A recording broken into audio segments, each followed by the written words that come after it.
জানো বন্ধুরা, আমার বান্ধবীর বয়ফ্রেন্ড নাকি এইচআইভি পজিটিভ। হবে নাই বা কেন, কারো কথা শুনতো নাকি? একজন কিন্তু তার পোষাতো না, আর হাজার বারণ করলেও সে শুনতো না। আর একদিন না একদিন তো হওয়ারই ছিল। আমি তো শুনে অনেকটাই খুশি হয়ে গেছি, কিন্তু আমার বান্ধবী পড়ে গেছে টেনশনে, কারণ সে এবং তার বন্ধুরাও আরো টেনশনে রয়েছে যে কে পজিটিভ হবে, কে না হবে, তাই না তারা প্রচুর চিন্তায় রয়েছে। আমার তো এই বিষয়ে কোনো চিন্তাই ছিল না, আর আমি ছিলাম বড্ড খুশি। তাই জন্য হলো আজকে ঝটপট করে একটু রেডি হয়ে নিয়ে আজকে সবাইকে ট্রিট দেবো, কারণ এত খুশির খবর পেয়ে ট্রিট দেবো না তা কি করে হয় বলো তো। আজকের আমার এই স্পেশাল ভিডিওটা আমার বান্ধবীর এইচআইভি পজিটিভ বয়ফ্রেন্ডের জন্য। তোমরা কিন্তু তাদেরকে ট্যাগ করে, যাদের তোমার মনে হয় এইচআইভি পজিটিভ রয়েছে। আচ্ছা, তোমাদের কি মনে হয় বলো তো, আমার বান্ধবী এই কথা শোনার পর কি তার বয়ফ্রেন্ডকে বিয়ে করবে? মানে আমি তো খুব ডাউটে রয়েছি। আমি খুশি থাকলেও বান্ধবী আর বান্ধবীর বয়ফ্রেন্ড মিলে যে কতজনকে এইচআইভি পজিটিভ করে দিচ্ছে আমি সেটা নিয়েই ভাবছি। যাই হোক, সেই চিন্তা তো আমার করে লাভ নেই, বাট তারা যে পজিটিভ তারপরেও এটা শুনে আমি বড্ড খুশি হয়ে রয়েছি। আমার অবশ্য তাদেরকে থ্যাংক ইউ বলা উচিত, কারণ আজকের এই ট্রিটটা এন্ড এই মেকআপটা শুধুমাত্র তাদের জন্যই করা সম্ভব হয়েছে। তো এত আনন্দের কথা শুনে তোমরা কিন্তু কংগ্রাচুলেশন জানাতে একদম ভুলো না। চলো আমি এখন ঝটপট করে তোমাদের মেকআপটা বলে দিই কিভাবে মেকআপটা করলাম। আজকে কিন্তু কোনো ফাউন্ডেশন লাগে না, যেহেতু খুব তাড়াহুড়োর মধ্যে ছিলাম আর প্রচন্ড এক্সাইটেড ছিলাম, তার জন্য একদম হালকা টাচ আপ দিয়েছিলাম। তো একটু হালকা বিবি ক্রিম এন্ড রোজ পাউডার লাগিয়ে আমার মেকআপটা করে ফেলেছি ডান। আর সাথে একটু মাস্কারা লিপস্টিক তো দিতেই হয়, নয়তো মেয়েদের মেকআপটা অসম্পূর্ণ থেকে যায়। ভেবেছিলাম একটা সুন্দর গাউন পরবো, কিন্তু বাইরে হচ্ছিল ঝমঝম করে বৃষ্টি, তার জন্য সেটা সম্ভব হলো না। তো ভাবলাম যে যেটুকু মেকআপ করতে পারি সেটুকুই ভালো। খুব বেশি মেকআপ করলে বাবা মেকআপগুলো সে বৃষ্টি জলে ধুয়ে যাবে, আমার টাকাটাও যাবে, মেকআপটাও যাবে। আর যেহেতু মেকআপটা বন্ধুর উদ্দেশ্যেই করা, তাই জন্য আর খুব বেশি পয়সা নষ্ট করলাম না, কারণ ওদের জন্য এত পয়সা নষ্ট করে কোনো লাভ নেই। এর থেকে কিছু পয়সাতে চিকিৎসার জন্য দিলেও হয়তো ওদের ভবিষ্যতে কাজে আসবে। তো চলো তারপরে আমি একটু হালকা করে ব্লাশ লাগিয়ে, তারপর তো একটু হাইলাইটার না দিলেই নয়, কারণ আমি তো বাবা অত সুন্দরী না। তো সুন্দর রাখার জন্য সবসময় কিন্তু মেকআপটা প্রপার করা উচিত। আর আমার বেস মেকআপটা কেমন হয়েছে অবশ্যই কমেন্ট করে জানিও। তারপর লাগলাম একটু হালকা করে মাস্কারা। জানো বন্ধুরা, এই মাস্কারা নিয়ে চোখ নিয়ে যখন আমি বান্ধবীর বয়ফ্রেন্ডের সামনে যেতাম, ও তো প্রশংসা করে একদম পাগল করে দিত, কিন্তু আমি যেহেতু মুখ ভেঙে দিতাম, তো তাই জন্য ও আমাকে বলতো আমার মনে নাকি নেগেটিভ আছে। বাপরে বাপ, এখন তো আমি বড্ড খুশি হয়েছি। ভাগ্যিস তখন ওর মনে হয়েছিল আমার মনে নেগেটিভ, আর যদি সেটা নাই মনে হতো তাহলে হয়তো আজও আমি ওদের মতন পজিটিভ হয়ে যেত। যাই হোক, দেখো বান্ধবী সম্পর্কে কথা বলতে বলতে এখন তো আমার মেকআপ ডান, আর ভাবছিলাম হেয়ার স্টাইলটা কি করা যায়। তারপরে ভাবলাম যে একটু ওপেন হেয়ার রাখি, কারণ অনেক দিন ওপেন হেয়ারে কোথাও বেরোই না। তো আজকে আমাকে টোটাল লুকে কেমন লাগছে অবশ্যই কিন্তু কমেন্ট করে জানি। জানো গাইজ, আমি না সব পারি, বাট সুন্দর করে হেয়ার স্টাইলই করতে পারি না। তো নর্মালি আমার এটাই কমন হেয়ার স্টাইল। তো দেখো এই হেয়ার স্টাইলটা করি ছোটবেলা থেকে, এটাই করতে করতে আমাকে তো সবাই এই হেয়ার স্টাইল দেখেই এখন চিনে যায়, মুখের ফেস আর দেখতে হয়। তো দেখো ওদের জন্য আমি এত এক্সাইটেড হয়ে গেছিলাম যে এই পাশে লাগিয়েছিলাম বড় একটা ক্লিপ, তারপরে ভালো লাগছিল না আবার খুলে লাগিয়ে নিলাম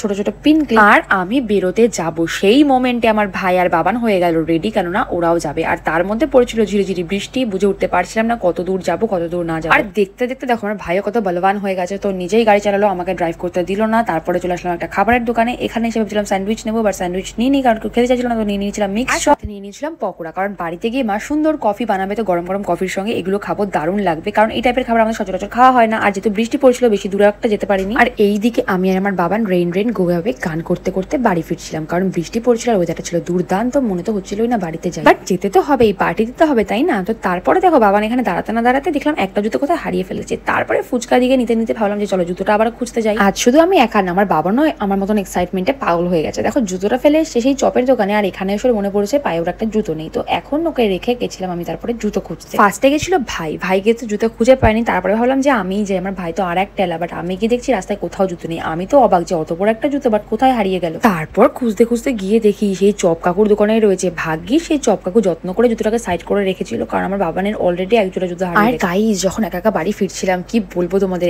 এত দারুণ লাগছিল। একদিকে ঝমঝম করে বৃষ্টি পড়ছে, একদিকে সুন্দর সুন্দর খাবার ওয়েট করছে আমার জন্য, আর একদিকে এত সুন্দর সুখবর। সবকিছু মিলিয়ে মিশে দিনটা তো আমার পুরো জমে গেছে। বাট যতই হোক, একদিকে তো আনন্দ থাকলেও অপরদিকে কিন্তু আমার বান্ধবীদের নিয়ে আমার প্রচন্ড টেনশনও হচ্ছিল যে কি করবে ওর বয়ফ্রেন্ড এখন, তাছাড়া ওর বন্ধুগুলোই বা এখন কি করবে, সবাই তো আমার টেনশনের মধ্যে আছে। এই চিন্তা করতে করতে তো গাড়ি চালাচ্ছিলাম, আর রোডে দেখো কেউ ছিল না, পুরো অন্ধকার, মনে হচ্ছিল ভূত এসে আমাকে চেপেই ধরবে। তারপরে দেখলাম যে না, আমাকে আর কোন ভূত ধরবে, আমি তো নিজেই একটা পেতনি। ঝড় ঝাপটা বৃষ্টি সবকিছু অন্ধকার পেরিয়ে চলে এসছে এখন বাড়িতে। আর এসে দেখছি মা গরম গরম সুন্দর ইলাইচি একটা মিল্ক টি বানিয়ে দিয়েছে, যেটা খেয়ে তো আমি পুরো ফিদা হয়ে গেলাম। আর তার সঙ্গে খেয়ে নিলাম স্ন্যাক্স যা এনেছিলাম। আর এই কাকুর দোকানের মিক্স চপটা খেতে যা দুর্দান্ত, কি বলবো, যেরকম মুচমুচে সেরকম টেস্টি। তো আমরা তো খেয়ে সবাই একদম ফিদা হয়ে গেলাম। আচ্ছা তোমরা কারা কারা চপ খেতে ভালোবাসো কই কমেন্ট করে জানাও দেখি, আর কোন চপ তোমাদের সব থেকে বেশি ভালো লাগে সেটা অবশ্যই বলবো। আমি যদিও বা চপ একটা খুব একটা খেতে ভালোবাসি না, বাট এই জিনিসটা খেতেই আমার সব থেকে আলাদা লাগে। তারপরে কি স্ন্যাক্স খেলাম, তারপরে একটু ড্রেস চেঞ্জ করলাম, কিছু ভিডিও শুট ছিল সেগুলো কমপ্লিট করলাম, তারপরে খাওয়ালাম বাবানকে খাবার। বাবান তো খাবার একদমই খেতে চায় না, অনেক জোর